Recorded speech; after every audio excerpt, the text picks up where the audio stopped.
추산하기 어려운 굉장히 큰 시장, 대장장의 비즈니스 모델 선호를 하고 있고요. 입장에서는 절호의 기회가 개선될 수 있지 않을까. 턱대고 피하는 것보다는 옥석 가리기를 잘 한다면 좋은 국면이 될 수 있기 때문에.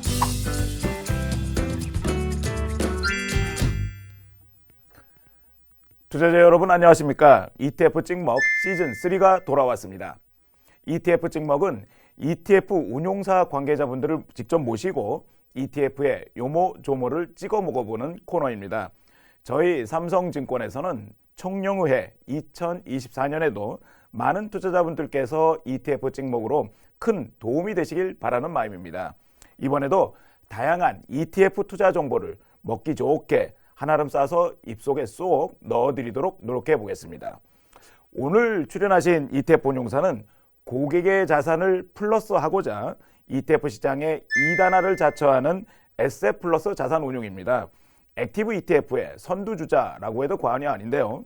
오늘은 에셋플러스 자산운용의 주식운용본부장님이신 고태훈 본부장님 자리하셨습니다.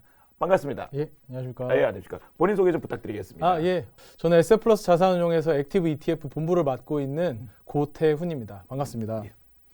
본부장님께서 지난 그 찍먹 시즌 2에 나오셔가지고 그 에셋플러스 자산운용은 강건한 비즈니스 모델을 갖춘 그 성장 기업에 중점 투자한다라고 이렇게 말씀을 해주셨거든요. 그 부분들이 상당히 기억이 납니다. 예, 오늘도 좀 귀중한 말씀 부탁드리도록 하겠습니다. 먼저 그 본격적으로 지금 ETF 찍먹을 좀 진행해 보도록 하겠는데요. 먼저 2024년도 그 에셋플러스 어떤 그 성과들을 한번 좀 자랑 좀 부탁드리겠습니다. 예. 먼저 일단은 유동성 축소 국면 때문에 조금 힘들고 크고 작은 변동성들이 좀 많았던 2022년을 지나서 2023년에는 좀 대폭 많이 회복되는 모습들을 좀 보여줬습니다. 저희가 사실 2022년 말에 모두가 다 공감하는 부분이지만 챗GPT가 나오면서 인공지능을 통한 혁신이 굉장히 많은 기업들이 좀 나타났고요. 그 국면에서 저희도 뭐 사실 인공지능을 계속 중요하게 생각했고 포트폴리오에서 중요한 비중을 가져가다 보니까 저희가 그 안에서 좀 중요하게 생각하는 플랫폼 비즈니스 모델이라든지 뭐 대장장의 비즈니스 모델이라든지 저희가 좀 중요하게 생각하는 기업들이 큰 회복세를 좀 보여줬습니다. 이제 반면에 좀 약간의 좀 아쉬웠던 부분은 2023년 2분기부터 전년도, 그러니까 2022년도에 굉장히 높은 성장을 했던 미국 소비 시장에 대한 약간의 둔화세가 나타나면서 저희가 전통적으로 좋아하는 게 혁신과 소비인데 혁신의 영역은 인공지능으로 굉장히 강하게 일어났는데 소비의 영역은 다소 약간 둔화되는 모습이었고 주가는 조금 더 쏠림이 강했던 것 같습니다. 그래서 저희의 퍼포먼스도 소비재 쪽에서는 약간 좀 아쉬운 부분이 있었지만 저희도 나름대로 그걸 극복하기 위해서 차별적 성장을 하는 기업들은 또 차별적으로 나름대로 성장을 했기 때문에 그런 이제 기업들을 선택을 하면서 뭐 나름대로 방어를 좀 잘했다라고 저희는 좀 나름대로 평가를 하고 있습니다. 예, 다행입니다. 혹시 이제 자랑도 해주시긴 했습니다만은 아까 말씀하셨던 것처럼 약간 아쉬움도 있었다라고 말씀을 해주셨거든요. 아쉬움도 어떻게 보면 이제 나중에 발전의 밑거름이 될 거라고 보여지는데 혹시 그런 부분들은 한 가지만 말씀해 주시기 바랍니다. 뭐 이게 좀 결과론적일 수도 있는데요. 회복되는 과정에서 소비재 영역에서 조금 더 기민하게 대응했었으면 어땠을까라는 생각을 좀 했습니다. 왜냐하면 2022년도까지는 사실 모든 기업들, 모든 럭셔리 브랜드들이 다 같이 좋은 약간 소비재 흐름이었다면 왜냐하면 코로나 때 너무 안 좋았기 때문에 회복되는 흐름이었다면 2023년 들어와서는 확실하게 소비자의 취향에 어필을 할 수 있는 기업들은 계속 좋아졌거든요. 뭐 그런 기업들은 저희가 계속 관찰을 하고 있었는데 조금 더 비중을 주지 못했던 부분들, 뭐 편입은 하고 있었지만 조금 더 비중을 못 줬던 부분들은 포트폴리오 매니저로서 약간 좀 아쉬웠던 그런 부분으로 좀 저희가 반성을 하고 이런 국면이 왔을 때 어떻게 대응할까 이런 것들을 좀 나름대로 반성을 하고 있었습니다. 에셋플러스 액티브 ETF 같은 경우는 그 액티브 ETF 안에 종목들이 다 보여지는 거고 그러다 보니까 그 에셋플러스에서 어떤 걸 주안점으로 보고 있는지를 투자자분들도 같이 공유하실 수 있는 그런 이점이 있을 것 같습니다. 올해 주식시장 전망 자료들을 살펴보면 하나같이 알파를 창출할 수 있는 환경이 왔다라고 그렇게 말씀하시더라고요. 그러니까 다시 말씀드리면 이제 시장을 투자한다기보다도 그 개별 종목에 투자해서 성과를 낼 수가 있다. 이렇게 좀 많이들 보고 계시는데 그런 측면에서 본다면은 에셋플러스 입장에서는 절호의 기회가 아닌가 싶은데요. 에셋플러스에서 제시하는 2024년도 유망 투자 아이디어 한번 듣고 싶습니다. 예, 뭐 저희는 아까도 설명드렸던 2022년 말에 챗GPT를 통해서 촉발됐던 인공지능의 혁신이 계속되는 굉장히 중요한 해라고 저희는 생각을 하고 있습니다. 예. 그래서 생성형 AI의 폭발적 성장이랑 거기에 이어서 실제 서비스의 상용화까지 저희가 좀 봐야 된다고 생각을 하는데요. 지금 AI 시장에서 굉장히 많은 대기업들이, 빅테크 기업들, 특히나 M7 기업들이 경쟁을 굉장히 치열하게 하고 있는 전장 가운데서 그 뒤에서 그들에게 공급할 수 있는 뭐 반도체를 생산한다거나 네. 아니면 그 반도체 설계에 대한 소프트웨어를 가지고 있다거나 아니면 파운드리를 한다거나 이런 비즈니스 모델을 가지고 있는 기업들이 뒤에서 또 웃고 있는 그런 국면이라고 생각을 하거든요. 그렇죠. 예. 물론 빅테크 기업들이 승자가 확실해진다면 훨씬 더 좋은 투자안이 되겠지만 아직은 승자가 확실하지 않기 때문에 이 과정에서는 전쟁이 굉장히 치열한 와중에 경쟁이 굉장히 치열한 와중에는 대장장의 비즈니스 모델을 가진 기업들을 저희가 좀 더 선호를 하고 있고요. 그런 과정은 뭐 실적을 통해서도 다 보실 수 있을 것 같습니다. 그렇죠. 예, 그런 기업들을 좀 주목을 많이 하고 있다라고 보시면 좋을 것 같고요. 그 치열한 네. 경쟁 속에서 남모르게 웃고 있는 기업들이 더 네. 주목해야 된다는 부분이겠네요. 예, 알겠습니다. 그래서 생성형 AI에 관련돼서는 그런 걸 좀 주목을 하고 있고요. 그 다음으로 넘어가서는 이제 생성형 AI 시대에서 기능형 AI 시대로 저희는 좀 이야기를 하고 있는데요. 네. 뭐 시장에선 다양한 다른 것들로도 많이 이야기를 합니다. 기능형 AI라는 거는 인공지능이 지금까지는 우리의 언어를 분석해서 대규모 언어 모델을 가지고 우리 생활 속에서 쓰이는 인터넷 세상, 그러니까 네. 사이버 세상에서의 혁신, 생산성 향상을 이루었다면 이런 것들이 우리의 실제 삶으로 들어와서 로봇에 탑재된다든지 아니면 자율주행차를 통해 탑재된다든지 이런 부분들이 굉장히 중요한데요. 뭐 지금까지 저희가 써왔던 모델은 GPT라는 모델이어서 네. 랭귀지를 트랜스포머 모델을 가지고 하는 거라면 이제는 비전 인식을 트랜스포머 모델로 하는 VIT라는 모델들이 좀 많이 나오고 있거든요. 네. 이러한 모델들을 잘 개발을 하고 또 실증 데이터를 통해서 알고리즘을 가지고 있고 이런 기업들은 저희가 굉장히 주목해야 된다고 생각을 하고 있습니다. 앞으로 성장이 네. 무궁무진한. 사실 저희가 추산하기 어려울 만큼 굉장히 큰 시장인 거거든요. 그러겠네요. 예, 그럼 이 엄청난 시장을 뭐 올해부터 당장 장악할 수 있을지는 좀 더 지켜봐야겠지만 너무 큰 시장이 뒤에 기다리고 있기 때문에 저희는 이 영역도 올해 계속 디벨롭을 하면서 많이 지켜봐야 되는 네. 부분이다라고 생각을 하고 있습니다. 그리고 이제 생성형 AI는 사실 언어를 분석하는 거라면 어느 정도 정형화되는 부분들이 좀 있을 텐데 네네. 사실 이 비정형 데이터, 시각 데이터라는 거를 분석한다라는 거는 굉장히 어려운 부분이기 때문에 네. 이걸 했을 때는 경제적인 혜자가 굉장히 높다라고 생각을 하거든요. 네. 진입 장벽도 굉장히 높을 거고 예, 그런 측면에서 봤을 때 기능형 AI 시대에서 어떤 기업들이 사령관으로 치고 나갈 것인지 요거는 계속 저희가 주목해서 봐야 된다고 생각하고 있습니다. 저희가 2023년에 조금 아쉬웠다고 말씀드렸었는데 올해는 조금 기대를 하고 있는 부분이 소비의 영역이거든요. 왜냐하면 저희가 혁신과 소비를 항상 말씀드리는데 인간의 삶이라는 건 결국 혁신을 통해서 여유를 만들어내고 만들어진 여유를 가지고 또 소비를 하면서 삶을 즐기는 거라고 저희는 항상 생각을 하거든요. 근데 이 소비의 관점에서 좀 주목해 봐야 될 부분이 있습니다. 루이비통 그룹이 사실 전 세계 럭셔리 기업들을 대표하는 기업인데요. 최고죠. 네네. 근데 4분기 실적 발표 자료를 통해서 봤을 때 미국의 성장률이 좀 회복되는 모습이었습니다. 그러니까 작년에 2분기에는 역성장이 나왔었고요. 그렇죠. 3분기로 들어오면서 한 2% 성장, 4분기에 8% 성장이 나오면서 이게 점차 좀 회복되는 그림이구나라는 모습을 좀 보여줬고요. 실제로 컨퍼런스 콜을 통해서도 2024년엔 소비가 좀 더 회복될 것 같다. 물론 매크로 환경의 변화가 있겠지만 그거에 영향은 있겠지만 회복될 것 같다라는 표현들을 좀 하고 있는 거 보면 작년에 굉장히 좀 기대를 못 받았던 럭셔리 소비재라든지 고부가 소비재들은 저희가 좀 주목해 봐야 된다라고 생각을 하고 있습니다. 올해 새로운 기회가 될 수도 있겠네요. 그런 부분들이. 예. 그리고 이 소비의 측면에서 수요가 한 두 가지 정도로 좀 중요한 팩터가 있다고 생각을 하는데요. 일단 첫 번째는 중국의 여행 회복이거든요. 그러니까 저희가 코로나 시기를 지나면서 사실 중국인 여행객들이 이제는 뭐 다 똑같이 여행할 거 아닌가 그렇죠. 이렇게 생각을 하고 계실 텐데 실제 데이터를 보면 2019년 그러니까 코로나 직전에 대비해서 2023년 말에 해외로 나가는 이제 송출객 그 데이터가 회복된 게 한 67% 정도밖에 안 되거든요. 얼마 안 됐네요. 네, 그러니까 아직은 2019년 수준까지도 회복이 안 된 겁니다. 그렇네요. 그러니까 저희가 뭐 엄청난 보복 소비, 보복 수요가 일어난다기보다 2019년 수준만 돌아다닌다 하더라도 70%에서 100%라면 성장률이 사실 아직 40% 정도 남은 거기 때문에 그렇겠네요.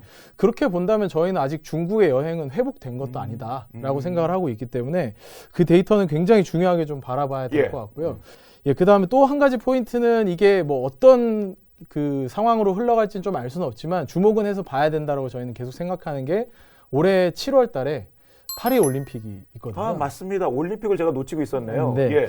이게 파리 올림픽이 생각보다 되게 중요합니다. 굉장히 근본이 있는 올림픽이라고 보여지는 게 뭐 근대 5종 경기 같은 경우는 베르사유 궁전에서 하고요. 베르사유 궁전에서요? 예. 그리고 올림픽 사상 최초로 개막식을 세느강에서 그냥 하거든요. 와우. 그러니까 일단 뭐 컨텐츠 자체가 너무 풍성한 그러겠네요. 컨텐츠가 있는 거고요. 돌이켜 보시면은 코로나 이후에 있었던 메이저 스포츠 이벤트들이 도쿄 올림픽은 코로나 때문에 좀 힘들게 진행이 됐고 적자가 났고요. 그리고 그 다음에 있었던 카타르 월드컵 같은 경우는 중동 지역이니까 아무래도 여행 수요가 다 같이 회복되진 못했었습니다. 그렇죠. 근데 이번에 파리 올림픽 같은 경우는 이제 우리가 다 잘 알고 있는 문화 콘텐츠가 굉장히 강한 파리라는 도시에서 이루어지기 때문에 저희가 볼 때는 이게 굉장히 촉발하는 소비가 굉장히 많을 것이다 라고 좀 생각을 하고 있고요. 실제로 뭐 지난주까지 나온 뉴스들을 좀 네네. 살펴보면 일반적으로 한 7월 달에 파리에서 호텔을 잡을 때 한 300유로 정도면 잡을 수 있는데 지금 그 개막식 기간에는 한 1000유로 정도가 돼야 된다고 하고요. 3배 이상이 뛰었네요. 네, 그리고 뭐 하룻밤 자는 건 불가능하고 예. 최소한 3일 이상을 숙박을 해야 된다. 예. 그런 그것까지 들어가면서 뭐 지금 아마도 그런 여행 수요들이 점차 좀 저희가 지금은 좀 간과하고 있는 영역이지만 개선될 수 있지 않을까라고 네네. 해서 저희는 소비 쪽도 뭐 인공지능은 사실 모두가 다 공감하고 있는 그렇죠. 부분이고 예. 앞으로의 굉장히 중요한 큰 흐름이기 때문에 놓치지 말아야겠지만 저희가 또 올해를 바라보는 관점에서는 소비도 조금 같이 보는 게 네. 좋지 않을까라고 네. 생각을 하고 있습니다. 본부장님, 그 알파의 기회가 많다고 하긴 하는데 성급하게 대응하는 건 좀 지양해야 될 것 같고요. 네. 또 특히 또 올해 같은 경우는 미국 대선 그리고 또 뭐 시장 외적인 변수들이 워낙 많다 보니까 올해 투자자분들께서 확인해야 될 위험 요인이 있다면 몇 가지 좀 짚어주시기 바랍니다. 네. 정치적 변화 요인은 굉장히 중요하게 바라봐야 되는 요소라고 생각을 하고 네. 있고요. 근데 저희는 이제 바텀업으로 계속 종목 단위로 리서치를 하다 보니까 어떤 뭐 기업에 대해서 판단할 때 정치적 변수가 엄청나게 장기적인 팩터라고 생각은 하지는 않습니다. 근데 그 시기에 어떤 대응을 하는지를 좀 봐야 될 것 같거든요. 예. 그러니까 저희는 정치적 이벤트라는 건 사실 예측하기가 좀 어려우니까 그 전에 뭐 사전적으로 어느 정도 준비는 해야겠지만 정치적 이벤트에 대해서도 기업 단위로. 왜냐하면 저희는 주식을 산다라는 건 주주가 되고 주인이 된다라는 얘기이기 때문에 기업의 주인이 되는 거기 맞습니다. 때문에 저희는 기업에 계속 주목해서 보셔야 된다라고 생각을 하고 있고요. 네. 사실 뭐 정치적인 이유로 인해서 오히려 저희는 불필요한 금리 인하가 너무 빨리 일어나면 좀 그게 오히려 불안할 수 있다고 생각을 하거든요. 그게 또 악재가 될 수도 있다. 왜냐하면 항상 주식시장에서 의미 있게 1등 기업들이 탄생할 때는 구조조정이 있을 이후이거든요. 네. 근데 이제 자연스러운 구조조정이 고금리로 인해서 일어나고 있는데 이걸 너무 땡겨서 구조조정을 못하게 만드는 환경은 뭐 사실 지수는 다 올라가서 모두가 다 행복할 수는 있겠지만 옥석가리기를 해서 좋은 기업으로 투자를 하기에는 네네. 오히려 안 좋은 환경이 될 수 있으니까 그렇겠네요. 뭐 위원님 말씀해 주신 것처럼 옥석가리기에서 알파를 내기에는 불안한 요인이 될 수 있다라고 저희는 생각하고 있고요. 반면에 또 경기 침체를 너무 우려하실 건 없는 게 지금 5.25에서 5.5나 되는 페드의 기준금리 레인지라면 앞으로 뭐 경기 침체 우려가 있을 때마다 금리 인하할 수 있는 여지가 너무 많기 때문에 그렇죠. 굉장히 많은 어떻게 보면 창고에 두둑한 곡식을 좀 쌓아놓고 있다. 이렇게 좀 생각을 네네. 하고 있고요. 그다음에 이제 저희가 기업 단위로 말씀드린 것처럼 꿈을 가진 기업들과 실제 숫자 사이의 괴리를 좀 조심해야 된다라고 말씀을 드리고 싶은데요. 지금 사실 M7에 속하는 기업들, 매그니피센트 7에 속하는 기업들은 이번 실적에서도 굉장히 좋은 실적들을 보여주고 있고요. 네. 실제로 클라우드 서비스도 점점 더 많이 사용을 하고 더 많은 고객들이 AI 때문에 찾고 있습니다. 근데 그 밑에 있는 기업들까지 보자면 AI 서비스를 실제로 B2C로 뭐가 이루어졌느냐? 요건 아직은 좀 물음표이거든요. 예. 기업들이 도입을 해서 새로운 서비스를 내놓으려고는 하지만 B2B까지는 이어졌지만 이게 B2C까지 다시 이어지는 과정에서는 몇몇 개 기업만 남을 거기 때문에 네네네. 그 기업들을 좀 선별적으로 가져가는 게 올해는 좀 중요해서 네. 알파 관점에서도 그런 거는 좀 저희가 좀 주의해서 봐야 되지 않을까 생각을 하고 있습니다. ETF 찍먹의 새로운 코너입니다. 그러니까 청룡의 여의주를 찾아라라는 코너인데요. 앞서 말씀해 주신 투자 유망 아이디어 올해 내내 주목할 부분이라고 말씀을 해 주시긴 했는데 또 그중에서 당장 올해 상반기 아니면 올해 1분기에 좀 더 주목해 볼 만한 투자 대상이 있다면 어떤 게 있을지 좀 알려주시기 바랍니다. 뭐 전 세계 시장에 대해서 골고루 혁신 기업이 나올 때마다 골고루 가져가시는 게 제일 중요할 텐데 이미 미국 기업에 대해서는 관심이 너무 많으시기 때문에 미국의 포트폴리오들은 많이 가져가셨다라고 생각을 하고 있습니다. 네네. 근데 저희가 중국 기업들을 이제 좀 주목해서 다시 볼 때라고 생각을 하고 있거든요. 중국을요? 예.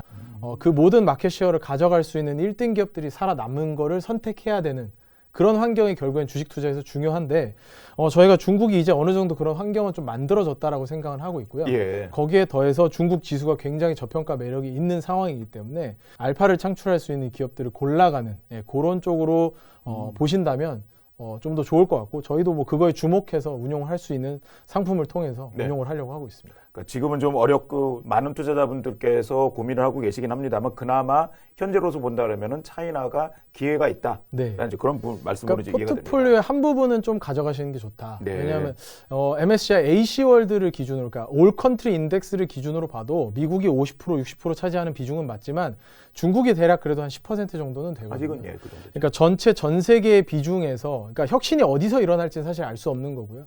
모바일의 혁신은 미국도 굉장히 중요하지만 중국의 모바일 플랫폼들이 굉장히 혁신적인 모습을 보여줬기 때문에 네네네. 그런 측면에서는 혁신이 일어나는 곳은 저희가 반드시 분산을 해야 되는데 지금 뭐 중국이나 한국이나 다 좀 피하자 약간 이런 분위기들이 많잖아요. 네, 근데 그렇죠. 저희가 그거 너무 무턱대고 피하는 것보다는 그 안에서의 옥석 가리기를 잘 한다면 좋은 국면이 될 수 있기 때문에 자산 배분을 꼭 쭉 가져가시면 좋겠다라고 말씀드릴 수 있습니다. 예, 잘 알겠습니다. 네. SA플러스에서는 이제 2024년에 AI에서 비롯된 성장 기회 그리고 또 소비 회복 가능성들을 좀 주목할 필요가 있고 특히 그 중국의 대표 기업에서도 눈여겨볼 필요가 있다라는 부분들 강조해 주셨습니다. 오늘 정말 출연해서 정말 감사드립니다. 아닙니다. 초대해 주셔서 감사합니다. 예. 저희 삼성증권에서는 투자자분들께서 ETF에 대한 시각을 넓히고 ETF 투자에 하나라도 도움이 되어 드리고자 ETF 찍먹 시리즈를 기획하고 있습니다. 다음에도 ETF 전문가를 모시고 맛있고 영양가 높은 투자 코스를 준비하도록 하겠습니다. 감사합니다.